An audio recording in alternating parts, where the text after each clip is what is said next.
Hello दोस्तों, स्वागत है आपके अपने YouTube चैनल अपना स्टडी पर। मैं विनय कुमार और आज के इस वीडियो पे बात करने वाले हैं जैक बोर्ड अर्धवार्षिक परीक्षा 2025 की, जो कि दिसंबर मंथ में लिया जाएगा।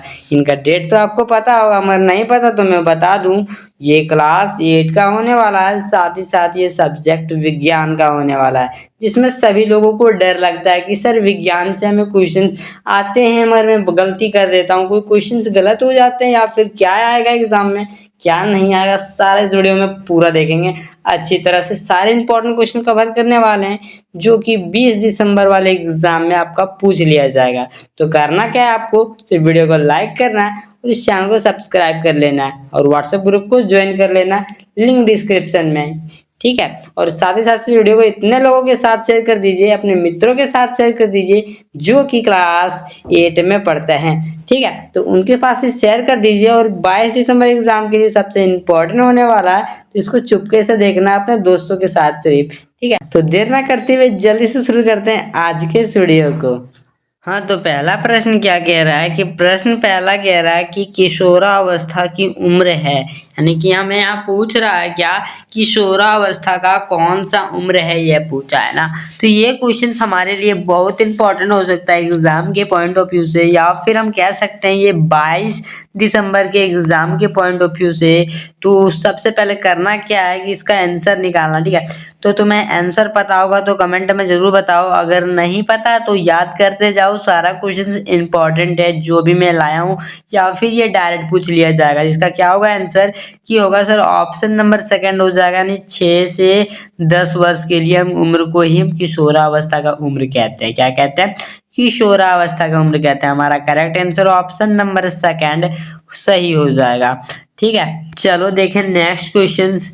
जिन लोगों को क्वेश्चन नहीं याद होंगे, सारा क्वेश्चंस अच्छी तरह से याद करेगा या फिर इस वीडियो को 2-4 बार देखेगा, ताकि याद हो जाए सारा क्वेश्चंस मुंह के अंदर, क्योंकि यही क्वेश्चंस एग्जाम में आपके डायरेक्ट पूछ लिया जाएगा और तुम गलत करके आओगे, मुझे भरोसा है। जैसे देखो सेकंड क्वेश्चन क्या कह रहा है कि किशोरावस्था में लड़कों को उभर आना, जैसे स्वर यंत्र जो होता है को क्या कहा जाता है। तो यहाँ पे एक क्वेश्चन ऐसा पूछा गया है जो कि आपके एनसीईआरटी में एक वर्ड दिया गया है, उस वर्ड से ये क्वेश्चन बनाया गया है। जैसे कि हम लोग को स्वर यंत्र जो हमारा होता है उसे में क्या कहते हैं, तो ये पूछा, तो उसे में कंठमणि कहते हैं ना। एनसीईआरटी में आप लोगों ने पढ़ा होगा कि कंठमणि स्वर यंत्र को कहते हैं ना। किशोरावस्था के समय वो आता है ना, तो वो होगा आंसर हमारा क्या होगा, ऑप्शन नंबर पहला होगा कंठमणि, ठीक है। बाकी बात दूसरा ऑप्शन नहीं हो सकता, तीसरा ऑप्शन हमारा ये सब नहीं हो सकता, ठीक है। चलो देखें अगर नेक्स्ट क्वेश्चन, तो नेक्स्ट क्वेश्चन क्या कह रहा है। नेक्स्ट क्वेश्चन कह रहा है कि क्वेश्चन नंबर 3, निम्न में से कौन सी स्थिति एक भ्रांति है, ठीक है। तो यहाँ पे हमें पूछा है कि भ्रांति क्या है। तो इसका ऑप्शन अगर पढ़ो तुम, तो देखो पहला ऑप्शन में लिखा है, यहाँ पे तुम 4 ऑप्शन दिए ना, तो पहला ऑप्शन क्या लिखा है देख लो।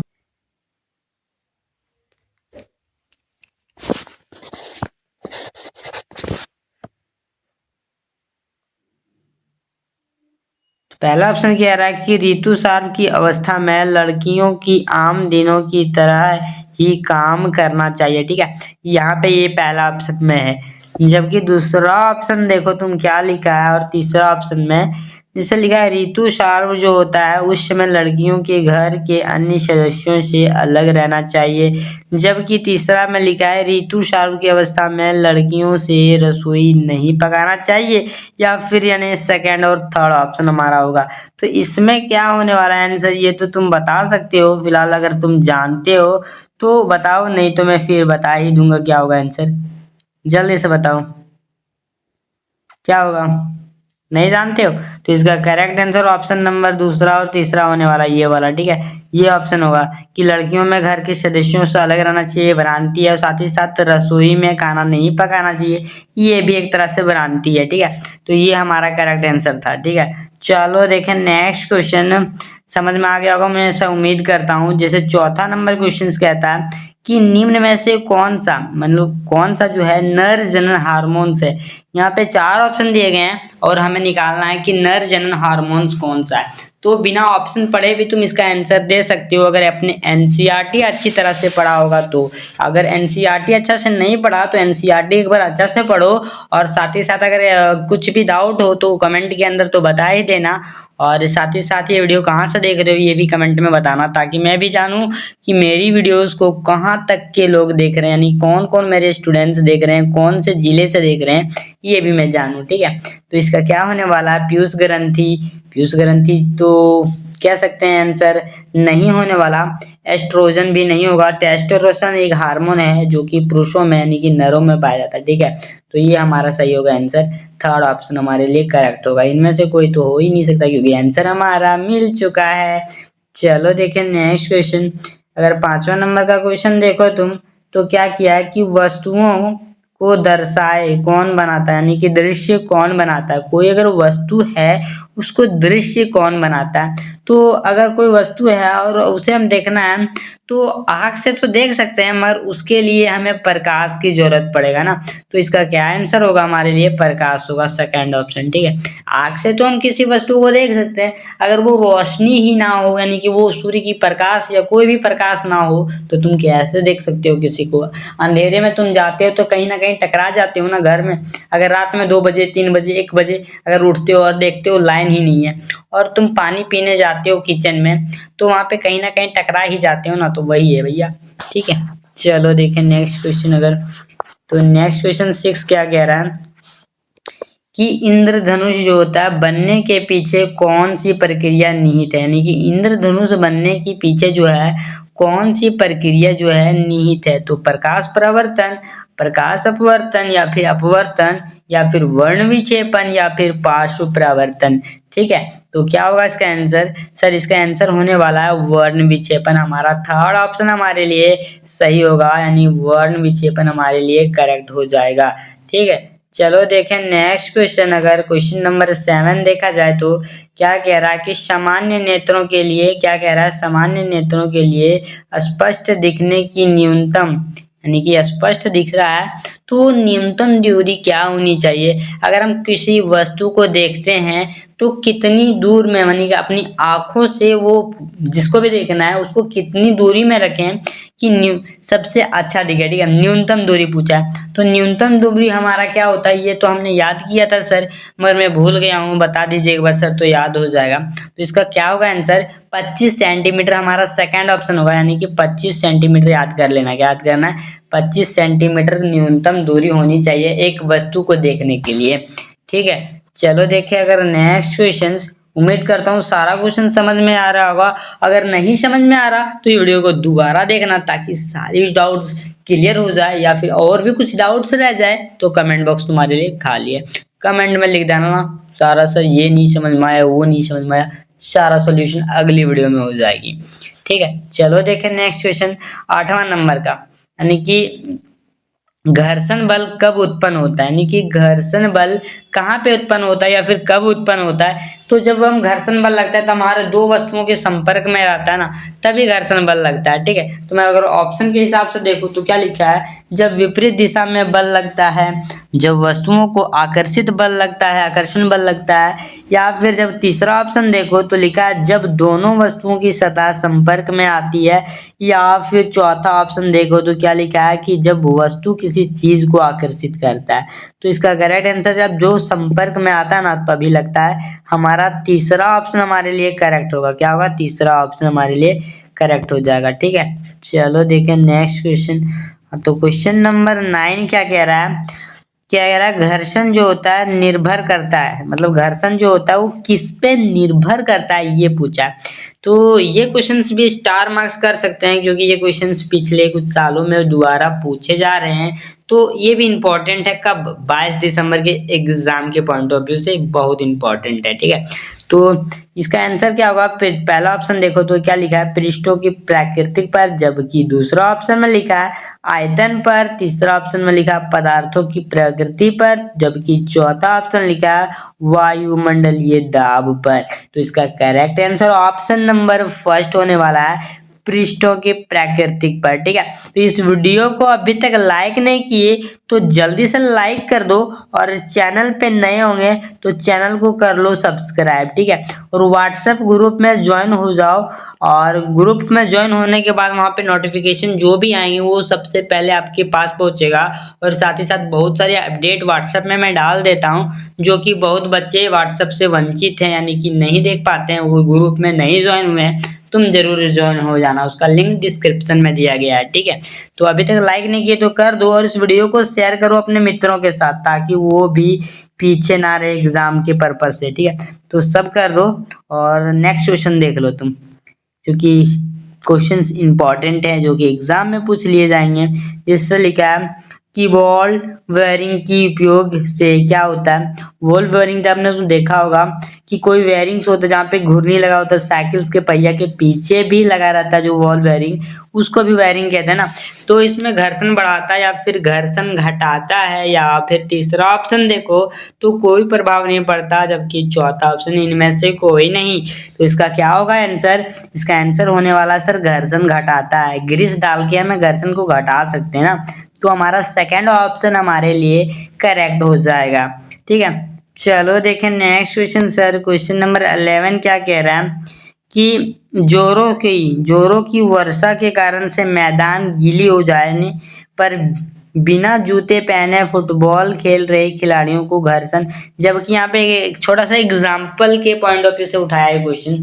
अगर कोई खिलाड़ी जैसे कि बरसात का सीजन होता है, उस समय फील्ड जो होता है अपना जहाँ पे खेला जाता है, उस फील्ड तो गीला हो जाता है। हाँ, गीला तो हो जाता है सर, यानी चिपचिपा हो जाता है, थोड़ा सा मिट्टी वगैरह धूल कण, जैसे कि पैर रखते हैं तो मिट्टी चिपकने लगती है कहीं कहीं, तो ये होता है। ठीक है, तो फुटबॉल खेल रहे खिलाड़ियों को कौन सा घर्षण इसमें लगेगा। ठीक है, तो ये घर्षण लिखा है, सिर्फ कम हो जाएगा, घर्षण कम हो जाएगा, या फिर कोई फर्क नहीं पड़ेगा, या फिर अधिक हो जाएगा, या फिर इनमें दोनों हो जाएगा, यानी कि पहला और दूसरा भी हो जाएगा। तो ये भी क्वेश्चन सबसे मोस्ट इंपॉर्टेंट है आपके नॉलेज के पर्पज से, मगर एग्जाम ये 22 दिसंबर वाले एग्जाम में भी पूछ लिया जाएगा। ठीक है, तो ये देख लो तुम्हारा क्या होगा, घर्षण कम हो जाएगा। अगर वहां पे तुम्हारा पानी गिर जाएगा तो स्लिपरी हो जाएगा ना, तो घर्षण उस समय कम होगा। ठीक है, पहला ऑप्शन हमारे लिए करेक्ट होगा। चलो देखें नेक्स्ट क्वेश्चन। तो क्वेश्चन नंबर अगर 12 देखो तो क्या कह रहा है कि ध्वनि जो होती है संचरित हो सकती है। इसमें मतलब बोल रहा है कि ध्वनि सबसे ज्यादा संचरित किसमें होती है, या फिर सब में हो सकती है, ये पूछा है। तो इसमें केवल ठोस में होती है, मतलब संचरित के बारे में पूछा ना, तो संचरित तो ध्वनि सब में हो सकती है, ठोस, द्रव और गैस। तो हमारा कौन सा ऑप्शन होगा, चौथा ऑप्शन हमारे लिए सबसे वर्थिट आंसर होने वाला है। करेक्ट आंसर तो हमारा चौथा ऑप्शन होगा, फोर्थ ऑप्शन हमारे लिए करेक्ट हो जाएगा। चलो देखें नेक्स्ट क्वेश्चन अगर 13 नंबर का, तो क्या किया है, इसमें लिखा है टीन के 2 डिब्बे हैं, यानी कि टीन के 2 को डिब्बा है जो कि डोरी से बनी खिलौने यानी कि टेलीफोन से जब 2 व्यक्ति यानी कि कह सकते हैं बोलना सुनने की क्रिया करते हैं। ठीक है, तो एक दूसरे की बात सुनाई देती है, तो इस ध्वनि को क्या कहते हैं, यानी ध्वनि का संचरण होता है कैसे। तो ये डोरी के माध्यम से होगा या वायु। एक एग्जांपल मैं देता हूँ ताकि तुम अच्छे से समझ पाओ। तुमने ये कभी ट्राई किया होगा, माचिस का खोलिया लिया होगा एंड उसमें रस्सी बांधते होगे, और दूसरी माचिस के खोलिया में रस्सी बांधते होगे, और ये कुछ दूरी पर होती है, और यहाँ पे तुम बोलते हो तो इनको कान लगा के सुनना पड़ता है। अगर ये बोलेगा तो तुमको कान लगा के सुनना पड़ेगा ना, तो इससे आवाज यहाँ से यहाँ तक जाती है। ठीक है सर, जाती तो है सर, ये सुना था। ठीक है, मगर डोरी में कहीं भी गेठी नहीं होना चाहिए, यानी कह सकते हैं बंधा हुआ नहीं रहना चाहिए, तो इस तरह आवाज हमारा सुनाई देता है। तो ये ध्वनि कैसे संचरित होती है, ये पूछा ये क्वेश्चन में। क्वेश्चन से तो दिमाग वाला क्वेश्चन है, बहुत लोग इस तरह के क्वेश्चंस नहीं कर पाते हैं। तो डोरी के माध्यम से आवाज जाता है, यहाँ पे डोरी के माध्यम से। अगर डोरी में यहाँ गेंठी आ गया, यानी कह सकते हैं बांधा हुआ रहेगा, तो यहाँ से इधर संचरित नहीं होगा ध्वनि, यहाँ से फिर वापस यहीं आ जाएगा। ठीक है, तो ये ध्यान देना, हमारा correct answer option number second होगा। ठीक है, चलो देखें नेक्स्ट क्वेश्चन। हाँ, 14th नंबर। ठीक है, क्या लिखा है, अप्रिय ध्वनि को कहते हैं। अगर आपको ध्वनि अच्छा ना लगे तो उसे हम किस तरह की ध्वनि कह सकते हैं, तो उसको हम क्या कहते हैं, स्वर कहते हैं। क्या कहते हैं, स्वर। हम जब बच्चे चिल्लाते हैं तो कहते हैं स्वर मत मचाओ, ऐसा कहते हैं ना। तो बस बच्चे चिल्लाते हैं तो बताए स्वर, तुम भी शोर मचाते होगे। घर में कहता होगा बहुत शरारती लड़का है ये शोर मचाता है, ये बहुत शरारती लड़की है जो शोर मचाती है, ऐसा कहते होंगे ना। तो हमारा correct answer option number first होगा, शोर हो जाएगा। ठीक है, चलो देखें नेक्स्ट क्वेश्चन। क्वेश्चन नंबर 15 क्या कह रहा है कि हवा का मुख्य प्रदूषक गैस कौन सा है। ठीक है, तो यहाँ पे पूछा है कि हवा में सबसे ज्यादा प्रदूषक अभी जो भी है प्रदूषण जो हो रहा है इतना सा, वो किस कारण से, यानी सबसे ज्यादा क्या है हवा के अंदर, ये पूछा। तो सबसे ज्यादा भी कार्बन मोनोऑक्साइड है, हमारा पहला ऑप्शन हमारे लिए करेक्ट होगा। ठीक है, ये याद करते जाना, अगर याद नहीं होता है एक बार में तो ये वीडियो को दोबारा देखना, और साथ ही साथ इस वीडियो को शेयर करना अपने मित्रों के साथ, और चैनल पे नहीं होंगे तो वीडियो को लाइक करना और इस चैनल को सब्सक्राइब कर लेना, ताकि अपने एग्जाम यानी कि फाइनल एग्जाम या फिर 22 दिसंबर वाले एग्जाम की पॉइंट ऑफ व्यू से जितने भी क्वेश्चंस होंगे या फिर आपके एग्जाम से रिलेटेड कोई भी क्यूरीज होगी तो इसी चैनल पर देखने को मिलेगा। कमेंट के अंदर लिखते जाना जो भी चाहिए आपको, सारी विशेष को पूरा करेगा आपका सर विनय कुमार। ठीक है, विनय सर आपका पूरा करेगा। चलो देखें नेक्स्ट क्वेश्चन। क्वेश्चन नंबर 16 क्या कह रहा है कि निम्नलिखित में से कौन सा ग्रीन हाउस गैस नहीं है। ठीक है, तो इन चार ऑप्शनों में से कोई एक ग्रीन हाउस गैस नहीं है, ये पूछा है। पहला ऑप्शन देखो तो कार्बन डाइऑक्साइड है, जबकि दूसरा है उसमें सल्फर डाइऑक्साइड, जबकि तीसरा है मीथेन या फिर नाइट्रोजन। तो इसका क्या होगा आंसर, सर इसका आंसर होने वाला है नाइट्रोजन। ऑप्शन नंबर 4 हमारे लिए करेक्ट हो जाएगा। क्या होगा, नाइट्रोजन ही ग्रीन हाउस का प्रभाव नहीं है, जबकि कार्बन डाइऑक्साइड है, सल्फर डाइऑक्साइड है, मीथेन भी है। ठीक है, तो हमारा करेक्ट आंसर ऑप्शन नंबर 4 हो जाएगा। चलो देखें नेक्स्ट क्वेश्चन। क्वेश्चन नंबर 17 क्या कह रहा है, भारत की सबसे प्रसिद्ध नदी कौन सी है। ठीक है, भारत में सबसे प्रसिद्ध नदी तो हमें पता है सर कि गंगा है, ये तो सबके मुंह में या फिर जबान में बैठा हुआ है कि जुबान में, मतलब सॉरी जुबान में बैठा हुआ है कि गंगा हमारी सबसे पवित्र नदी है, प्रसिद्ध नदी है। तो हमारा करेक्ट आंसर भी ऑप्शन नंबर 4 हो जाएगा। चलो देखें next question. 18th number question देखो तो लिखा है वनमूलन का कारण बता दो।